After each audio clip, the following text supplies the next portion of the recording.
Welcome into episode 348 of the Sources Say podcast, your go-to Kentucky basketball and recruiting podcast on the growing KSR Podcast Network, presented by Club Blue. Club Blue is hosting a tailgate before the South Carolina game. 4 members, the men's basketball team and coaching staff, will be there to interact and tailgate with Club Blue members. Tailgate is 1 to 3 p.m. Club Blue members will receive invitations via email or text to register. Space is limited, so while free, registration is first come, first serve until spots are full. So members will need to keep an eye open for the invitation. Anyone who signs up to become a Club Blue member over the next few days will be eligible for an invite. Club Blue is the official collective partner of the University of Kentucky. Subscribe today at www.clubbluenil.com.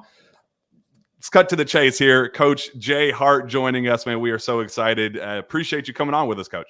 Man, thank you for having me on this Good Friday, man. How y'all doing?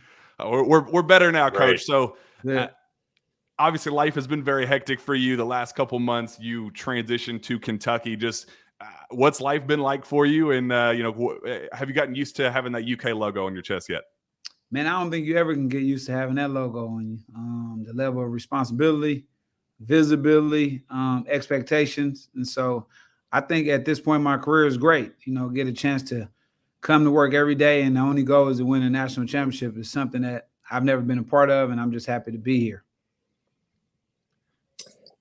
Hey, Jay Hart, it's Zach Gagan here. I don't know if you remember me awkwardly coming up to you in Indianapolis a few months ago to introduce myself. You do? Okay, good. Yeah. I was hoping you didn't, actually. But Yeah. I wanted to start off just kind of asking a general question to you. What can you kind of describe for fans and everyone just exactly what your role is, like kind of on a day-to-day basis, and maybe how it differs from the rest of Pope's coaching staff? No, I think our coaching staff, we're all the same in terms of like the intricacies of it. We're assistant coaches. Our job is to assist Coach Mark Pope, and each coach varies in what his role is as far as like part of the team. But in the end, help these young men get better, go find great talent, and put it together and put a good product on the floor. So that's pretty much our roles in a nutshell. So speaking of that talent, we just wrapped up 8 weeks of summer practice. What'd you learn about the team? I know Mark Pope, when the practices started, he said he didn't want surprises. BBN's obsessed with like, who's the summer standout? Who's the guy that's kind of impressing? He said, I don't really want anybody to be different than what we recruited them to be. So have they kind of lived up to your hope and expectation based on what you hoped when you signed them out of the portal? Well, for me, I think we have a team that's appreciative of being here. And so that's always important because obviously they're wearing a Kentucky logo. And then we have, I think, great leadership, being that we have a lot of older guys. They know what it means. It's their last go around in college. So they brought a level of energy, consistency, and they worked hard. And so far, so good for me. I don't never put too much in the summer because you don't play until the winter. So I'm like coached, but they all worked hard and looking forward to a really good season, actually. Gerhard, I believe you're still the all-time steals leader at Syracuse. Obviously a pretty good player in your own right there. Does anyone on this team kind of remind you of yourself? Do you see, even mentally or on the court, do you see any shades of yourself in any of your current players right now? Well, Lamont Butler is an elite on-ball defender. He has the ability to get in the passing lane and obviously take the ball from you while you're dribbling. So defensively, he's probably ahead of where I was. But I think, I see myself in him in terms of on the defensive side of the ball. He gets after it. So, Jay Hart, you come from the G League Ignite where you coached, the elite of the elite, pros going against pros every single day. How has that helped you, going to a place like Kentucky where the expectation is to recruit pros and to, have those pros turn into big wins and then a run in March? It feels like if there's one person that would know kind of what it takes to put that kind of talent on the floor, it is a guy like you. Yeah, I think the mindset of recruiting the talent is still the same. But obviously you want to recruit young men first and foremost who are trying to win for the school. I think with Ignite, it was more so Adam Silver wanted guys that wanted to go to the NBA. So that was the focus. And so now we just got to make sure when we do recruit that level of talent that it is definitely you do want to go to the NBA, but it's about winning and helping the Kentucky brand, which in the end will help your career as well. I know you were briefly teammates with Coach Pope when you all were on the Bucks together. Did that play into you getting hired by him, or do you remember any of that time together when you all were playing, and just kind of what was your relationship like then, kind of compared to now over the last 20 years or whatever it's been? Yeah, so I'm always going to remember that. I was a rookie, so I got drafted to Milwaukee the same year Coach Pope came to training camp, and so I'm always going to remember that experience for me because that was my first year in the NBA, and so we only played together 1 year, but obviously in the NBA it's a real brotherhood, and so whoever you play with, you always going to remember them, and so we've seen each other over the years because we stayed in the game of basketball, and we seen each other. We always gave each other dap and talk. And that's how this came about. But we wasn't talking to each other every single day. It was a relationship that was built 24 years ago. How much has that helped, Coach, being in the NBA, coaching pros with Ignite? Pro culture more than just about anybody, and just what talent looks like. I mean, you were that, you've played against that, and you've coached it with Ignite, and obviously some of your other stops in college as well. How has that helped on the recruiting trail where, if the argument is thrown, well, this staff hasn't put any guys in the NBA, the counter is, I was in the NBA. How has that dynamic work for you? Well, I mean, at the end of the day, that's what it's about, the NBA. But I think Coach Pope, shifting from that, we're trying to win a championship. And so that should alleviate that. And then if you're good enough, you're going to get there. Again, the difference between here and Ignite was I got a chance to study parents that produce pros. A lot of times you get to college and we take the credit for it, but a pro was a pro before he got to you. It was a pro before he got to me or Ignite. And so here is just changing the mindset in terms of we have to win. The goal is to win the championship. And with winning the championships, all that other stuff will come. And so Pope is very humble, but he did play pro. So anybody who's saying we didn't produce none, that coach who's saying it or whoever's saying it, you got to say, did you play on the team with Ray Allen or Reggie Miller? And that's the next question. I guarantee that coach who's ever saying it, he can't back that up. Have you been able to take any, practices or styles or anything that you learned from when you're in the NBA and implement it to this offseason so far at Kentucky? Well, our offensive system is kind of the same thing I was doing it with Ignite. It's the NBA waltz. Everybody's doing it in the NBA. A lot of passing, cutting, sharing the basketball. Making quick decisions, shooting threes. So I think this system is going to fit these up and coming college players because if they in the end, if they do want to play in the NBA, they got to play in the system. At least you learn it now, and I think that's what's going to attract people to Kentucky. So NIL, we had Coach Figure on a couple of weeks back, and he talked about how NIL has just kind of changed the whole dynamic of what college sports looks like, what recruiting looks like.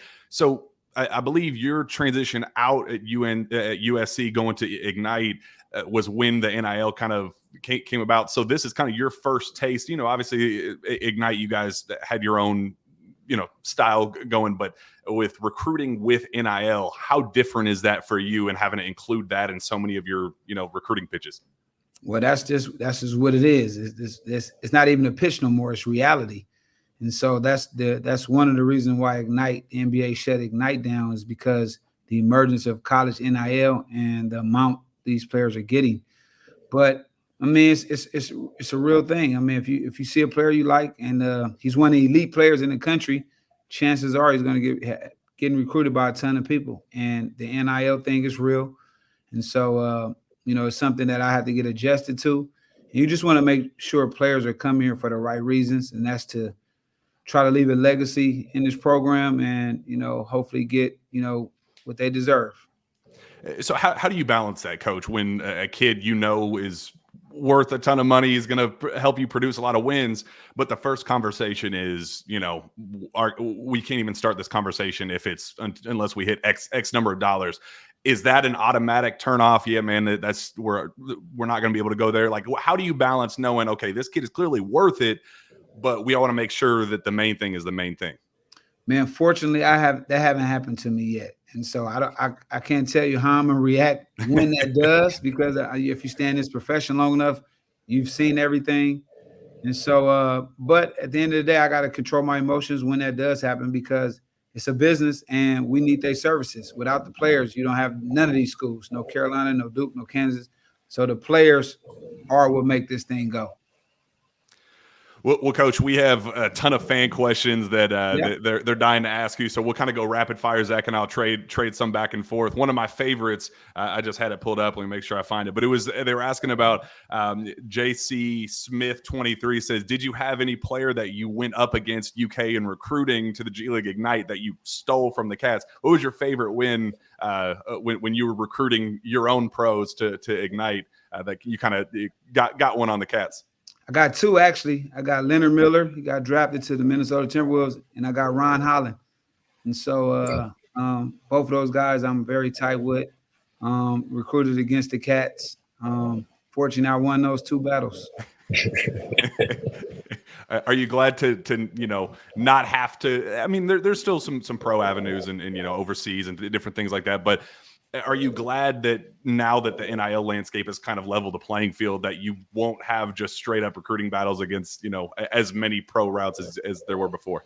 Well, I mean, at the end of the day, with those two players going to Ignite, you still had Dillingham and Reed Shepherd. So at the end of the day, people think that Ignite or overseas, it's a million ways to get to the NBA, not just college. And college is not for everybody. And so, they still have Australia right now. That's what SAR was. And you're still going to have all the European teams. So at the end of the day, it's enough talent for everybody. You don't have to have all the talent in one place. I got a question here from For the Love of the Game. This is he's talking about when you were playing the zone defense at Syracuse, and just kind of he wants to know what made it so effective, and are there any principles that you can take from it and implement at Kentucky? And is zone defense something that you all have talked about yet, or is that still kind of down the road if you get there? Yeah, I think we kind of mentioned it, not nothing serious. But, I think Boeheim, the success of the zone was predicated on who he recruited. He always liked long forwards, and he liked somewhat, 6'3", 6'4" guards at the top and a shot blocker.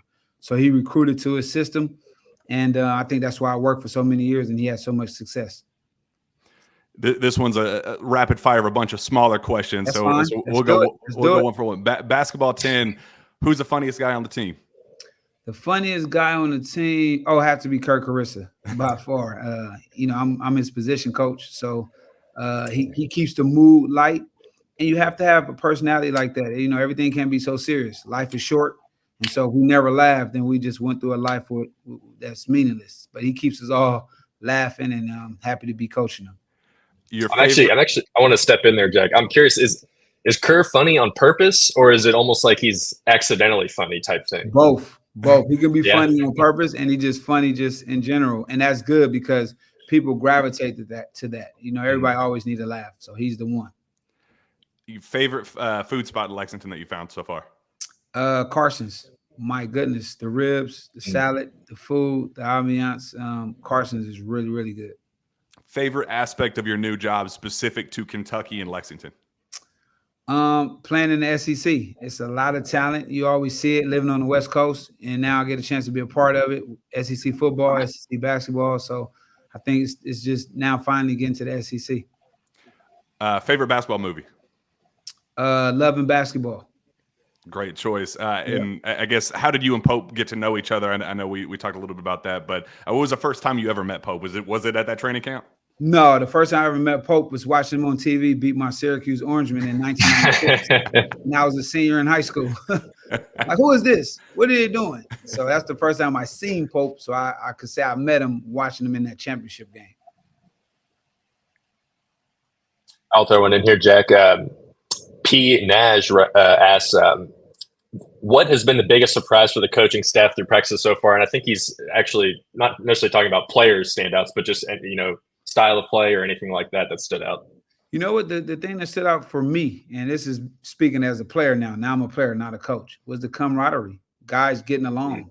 I think you got a talented team. If guys don't get along, you're not going to win. And so I think for me, seeing guys help each other, want to see the next teammate do well, the camaraderie has been A1. And for anything that's winning, you guys' job, you guys got good camaraderie. It works. And so that's what I'm proud of. This is an interesting one. SEC First says, on average, how many NBA first-round draft picks does a team need to win it all? That's a good question. I actually really don't know, because you can win sometimes without a one. You can win with one. But I tell you this much: you do need talented players that have NBA capability, because they do things that's God-given, stuff that we can't teach. So you got to have some of that if you want to win at the highest level. Got Josh F. He asks, as someone who's on the West Coast for a long time, coached over there, what's the perception of the Kentucky brand over on the West Coast? Is it obviously? I'm sure it's not as big as it is here, but just what is it comparatively? Do you think? No, well, working at USC, it was always a level of, if you're recruiting against a kid that's Kentucky's recruiting them, chances are you're probably not going to get them. And so the basketball brand of Kentucky and California is strong. When you think of winning and producing NBA players. Did you have any recruiting battles with Kentucky when you were at USC too? No, actually, I never did. Because California got a ton of players already, so we really didn't have to come this far. We didn't have to go to Ohio or wherever. We recruited our state. On that note, there was kind of a perception last half decade or whatever at Kentucky that just West Coast kids didn't work here.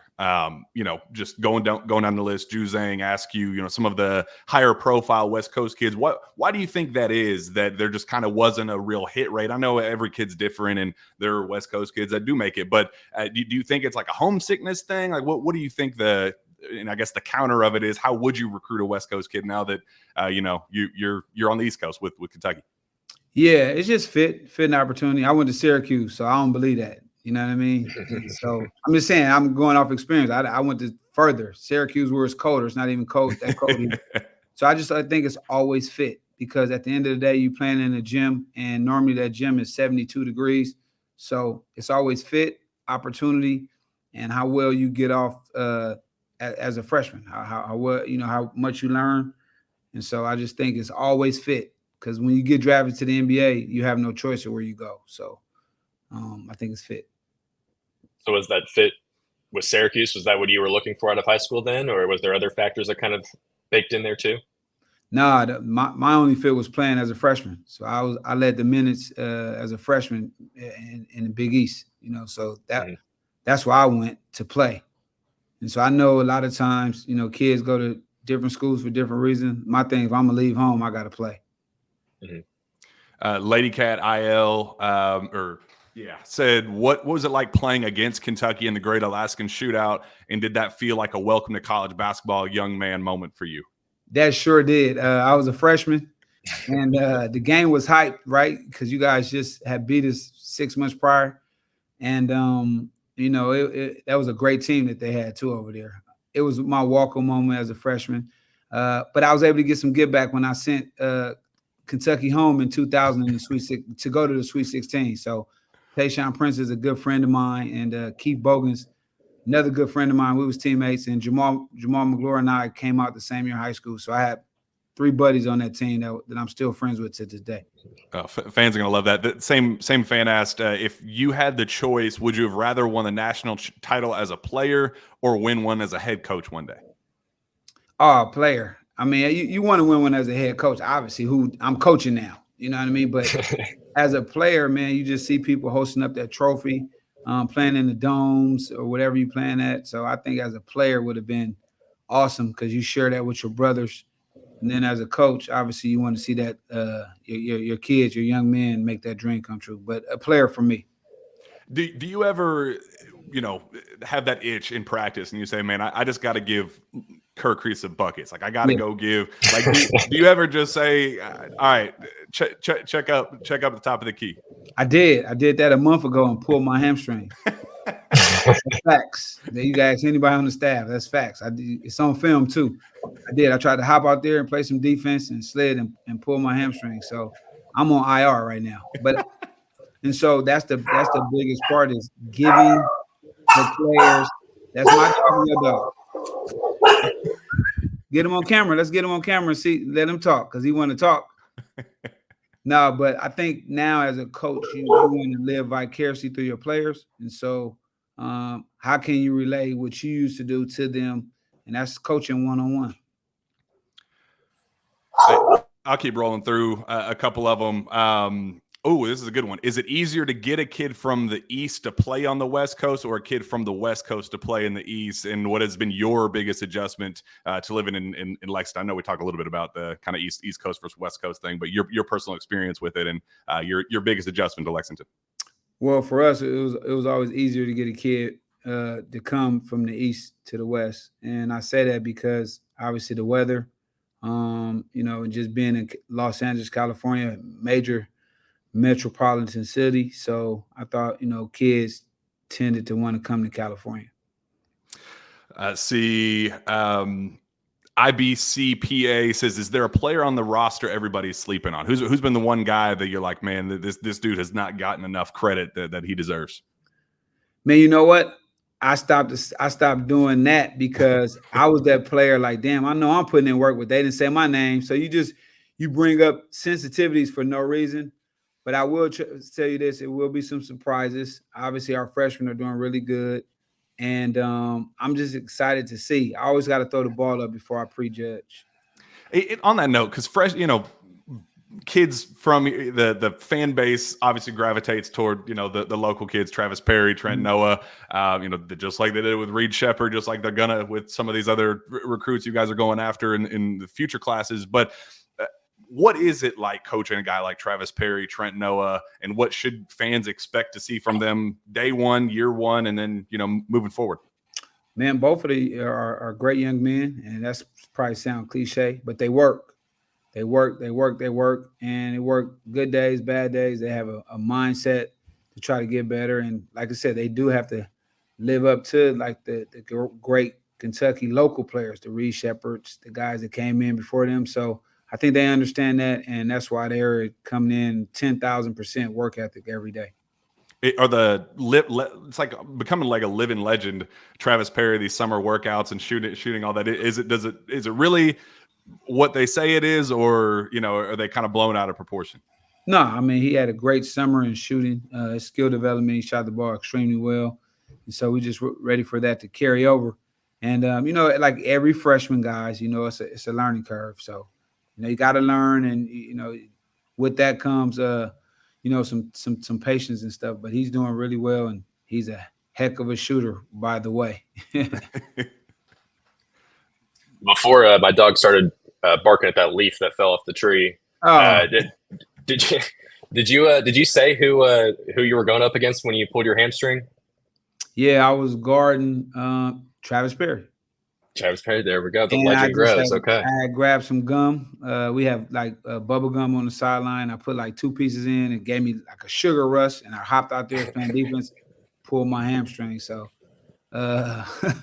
just trying to keep up. I'm 46 years old, so I haven't, I retired 14 years ago. So I don't do it as much no more. Yeah, I won't hold it against you. Yeah, you can't do that. But what has it been like, watching your son kind of transition into, kind of you were in his shoes playing college basketball growing up and just kind of seeing it click for him? How cool is it being a dad? I'm a new dad. My son's 10 months old. How cool is it to just kind of see what you were, decades ago and kind of watching, living vicariously through your child now? Man, you know what? I'm just proud that he's stuck with it. I mean, he's a redshirt sophomore this year, so first couple of years didn't get a lot of playing time. Then started a few games for him last year, and so in any college athlete, it's perseverance. They go through a lot of mental challenges. I just try to be here as a dad to encourage, and then I'm not putting the pressure on him where he got to be something. I made the NBA for him. That's what I told him. So you go out and enjoy this and have fun. And then you start to understand that this college stuff is a business. So I'm telling them how it goes prior to. So I'm just happy that he's standing this fight. So something I've always kind of been curious about since you got hired is your Instagram handle is Kaden 71. I wanted to know what the significance behind Kaden and the 71 is, if there is, or what kind of the story is behind that. So Kaden was my best friend. I lived on 70th Street. He lived on 71st. When I was 15 years old, he got gunned down. I was at a basketball game, and so he had just put my dog up and was walking back to his house. So I'm on 70th Street. He lives on 71st. And when he got through the alley in broad daylight, he was gunned down. So that's what Creighton 71 stand for, his street and his name. Why has that been important for you to kind of keep that legacy moving forward and kind of having that be a daily part of, that's how you talk to recruits, that's how you interact. Like why is that important for you to kind of keep that legacy moving forward? Just a reminder that I'm blessed. I could have been walking through that alley with him. We did that walk probably a gazillion times. And so God chose me for a reason. And I rarely have a bad day because when you lose your best friend, you put life into perspective very early. I was 15 years old. So it's just a reminder. My youngest son, his middle name is Creighton. So again, that's how life went for me. And I always want to, let him know that we still together. Man, that's beautiful. Zach, you got any other ones? We have a couple more here from the board here. I can throw out to. We won't keep you. Shoot them. Kentucky Gal 357 asks, what was the biggest factor that made you say yes to the Kentucky job? I had some other options, obviously. And so I, was thinking about doing the NBA as well, have some of those options too. But I mean, Kentucky, the brand, it was more like, I want to see. Let me see what it is. And so to come here and experience this so far, I can only imagine when the season starts, how it will be. And so when I finish my basketball journey and write my book, I can say that I worked at Kentucky. And so it was an easy decision for me. Are you able to share any of the teams that might have been after you as well with Kentucky? No, because I'm here, so it don't matter. Fair enough. Yeah. I like this one. Pepperoni Pen says, what's his special talent that we don't know about? That I'm a great communicator, right? And I think I understand the dynamic of the young athlete, being that I had to raise some, my journey in college, but also never using what I did in my career as a crutch to down somebody else. So I'm more motivating and positive. I don't coach from the negative. I'm a scream positive and whisper negative. That's just how I choose to operate. Do you have a unique talent, like juggling? Like, is there something that, like, what does Jay Hart do that nobody else in the world knows about, that only your family knows that you do, or like people behind closed doors? Like, do you have like a special, unique talent specific to you? Man, I make people laugh. I think if you ask every from my wife to my mom to this new coaching staff who's getting to know me, I think I have the ability to make people laugh and bring joy to the room. It's again, in life, man, you guys know it's pressure. I'm not living life like that because Creighton died. So, you're gonna never catch me down crying over anything. I cried in 1994 when my best friend was killed, 93. So I'm gonna bring joy to the room regardless of the situation. Jack, did you ask your question from that Cody was talking about? Cody Feger. I've been dying to know this about you. So we had Cody on, and he said when you go into a recruiting event, he said that you want to find the Stevie Wonders. I want to know what that means. So a Stevie Wonder is when I go into the gym and me and Stevie walk in, and obviously he can't see, so he could just hear. And so that's the level of talent that you need, because Stevie Wonder can see it. And so I call elite level talent Stevie Wonder. You don't need to see it, you could just hear it. And that's my slogan for Stevie Wonder. So I guess I misinterpreted that, because I thought it was like when you go in the gym and even a blind guy could see that that's a pro. Like, I want to find guys that aren't that. So I like that different angle. But I've also seen you just being at recruiting events that you're going to a 16U game that there's not a single coach sitting there courtside. It's just you with the game. Why is that important to you? Because when I was at USC, I found a kid named DeAnthony Melton, who's a longtime NBA player now. And so he played center in high school. So, everybody's going to gravitate to the elite, but at some point it's pros everywhere, right? And so you got to make sure that you go to a 16 15U game and see them early. And it's all about relationship building. Sometimes you may see me at those games, right? Like, man, who's in here? It's not even nobody on the name, but I'm looking for myself, and I was not a late bloomer, but I wasn't one that was ranked super high. So that's where the pros is at. 9 times out of 10, all the pros are the people who not ranked in the top 20. The ones that's the last in the NBA are not the ones who got all the publicity as a 9th, 10th grader. It's just the facts. Two-part question on that. What was the best, maybe it was Melton, but who was the best evaluation that you found where it was just like, man, I believe in this kid. I see something there.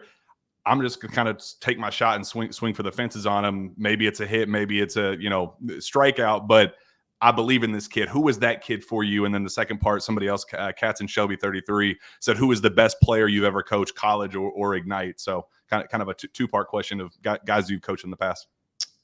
Man, you know what? I'm gonna stick with D'Anthony Melton. He wasn't my highest ranked player that I recruited at SC, but he's the one that, had the FBI stuff not came about, he probably would have been a lottery pick.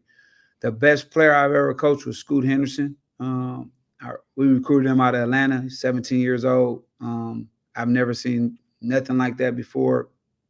And that was on and off the court, the discipline he had, and obviously his ability. But Scoot Henderson was the best player that I've ever coached before. I can keep rolling through these. No coach speak. Who has been the top performer in summer practices? And you can answer that however you want. That's just a fan asking for no coach speak. You know what? The top performer that I have, I'm gonna say the blue team. And then some days it's the white team. I think, again, I don't want to sound a cliche, and I don't want to put no pressure on these individuals, but they've all been really good.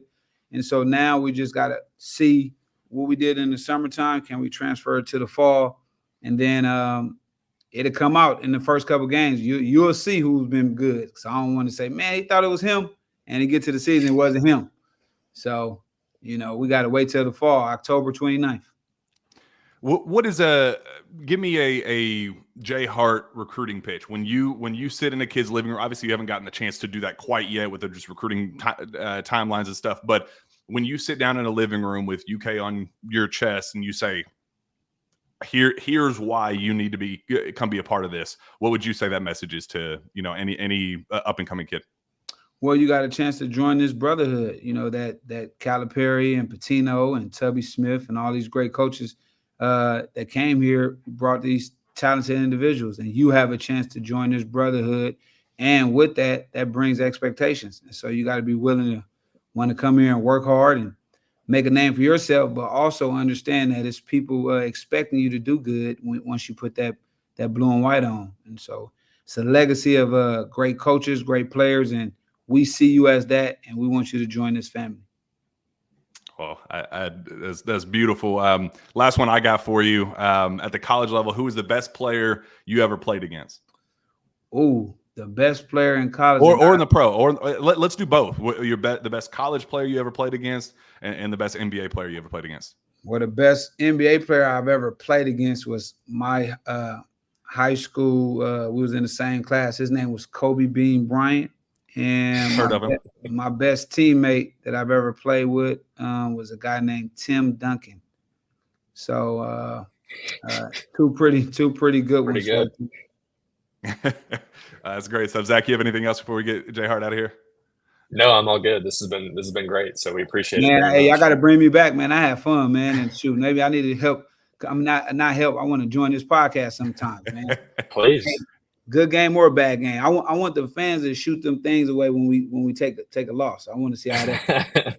Hey, that's say easy. That now. We'll see what happens. But you got to think, when I lost Creighton, God ain't gonna get down. When I think they asked Anthony Edwards when he lost it, he get down. He lost his mom and his grandma within 8 months. So people say he's too silly. He lost 2 people by the time he was 14 years old. So what can ever get him down? That's why Anthony Edwards act like the way he act. He gonna live on joy. He don't got a mama or a grandmama. So when it puts life into perspective, and he gonna keep it like that. Absolutely. Man, Jay Hart, this has been an absolute blast. We'll take you up on that, man. You can come after every game. You can do I don't want to say every game because because we got to rotate the staff. Maybe I'll come back after the game when we beat Louisville. Okay, I wasn't gonna go there, but this will be your last. When we beat Louisville, I'll come back. This will be your last question. What is your order at Jeff Ruby's going to be when we work? The quote from the fan: "When we work Louisville by 30 at Rupp this year." So when I go to Jeff Ruby's, I like to get that nice filet, medium well with those mashed potatoes, and take it down with a little sweet tea, and I get a nice Caesar salad. That's my victory meal. Dessert, I gotta kind of stay away from that because I'm 46. So I know they always bring some dessert out. So I'll probably just do a little cheesecake, just a little tap. There you go. Well, we hope you have a lot of those victory meals, and we expect it. We're feeling excited about the team, man, and I know fans are definitely feeling the exact same way. So Jay Hart, man, this has been an absolute blast. You are welcome on anytime you want to come on, and we look forward to keep this thing rolling. And man, I just want to tell y'all thank you for welcoming me, man. This has been a blast, and I really happy I joined you guys' show. And anytime you need me, just call me. I'm here. Awesome, man. Awesome. We appreciate you, Jay Hart. Peace, brothers. Thank you. Later. Zach, man, how about that? That was as good as it gets. Yeah, it really was. That was awesome. So he's great. He's got plenty of stories to tell, it sounds like, for sure. And my dogs were able to shut up for a little bit there too. So I like that he called your dogs over too. That was a blast. Did you see that? Yeah, I would have. Did he? Yeah, he was like, come here, come on. No, I didn't see that. I was trying to yell at them silently. Yeah, that was a blast. Real quick, we'll get some final thoughts here in just a second, but I thought I had. Oh, there we go. Club Blue is the official collective partner of the University of Kentucky. Club Blue was founded by UK fans strictly to support the NIL efforts at the University of Kentucky. Unlike most collectives, 100% of subscriber money and 100% of donor money goes directly to NIL. Club Blue charges no fees. Club Blue subscribers receive some amazing benefits like invitations to special events, meet and greets, and with UK athletes, signed merchandise, monthly giveaways, ticket giveaways, Club Blue merch, and much, much more. Subscribe today at www.clubbluenil.com. You get to pick which sport you want to support when you sign up. Choose your sport and support with Club Blue. Zach, man, does that interview have you feeling infinitely more excited about basketball season the way it did for me? Every time I can hear a coach talk, I'm ready for basketball season. So, and I love the Louisville bit at the end there. That was just the icing on the I wasn't cake trying there. to throw him. I wasn't trying to, he's embracing it. And that's put him what in a want. position to kind of, get caught in the social media ways where he said, would we beat Louisville? Like, I'll come on after we beat Louisville. It's like, all right, we'll take him up on that too. I'm going to absolutely take you up on that. While we're at it, make sure you go subscribe to KSR Plus. Their promotions going constantly at this point. Promo code Kickoff24 for 50% off annual memberships. That's with KSR Plus. All the intel, all the scoop, you will find it there first. And the community is booming, Zach. Like absolutely, we kind of started it with the idea of it being like, oh, the go-to scoop is the first place you're going to find, all the intel is at KS4. But it's like it's become that's still very much the primary aspect of it. But it's such a massive community where it's like we get to goof off and say dumb things back and forth to each other and just interact with, you, me, Jacob, Tyler, Drew, everybody. It's an absolute blast. I don't know how you couldn't want to be a part of that. No, I think we've really started to kick it off to take it to another level over the summer. And like you said, it's not just the scoop that it's almost like there's something going on at least once every other day or even every day at some weeks, some sort of intel or something. But yeah, the conversations and just the nonsense that we talk about is definitely my favorite part about it. So it's an easy sign up, easy decision, 50% off for a whole year. Like no brainer.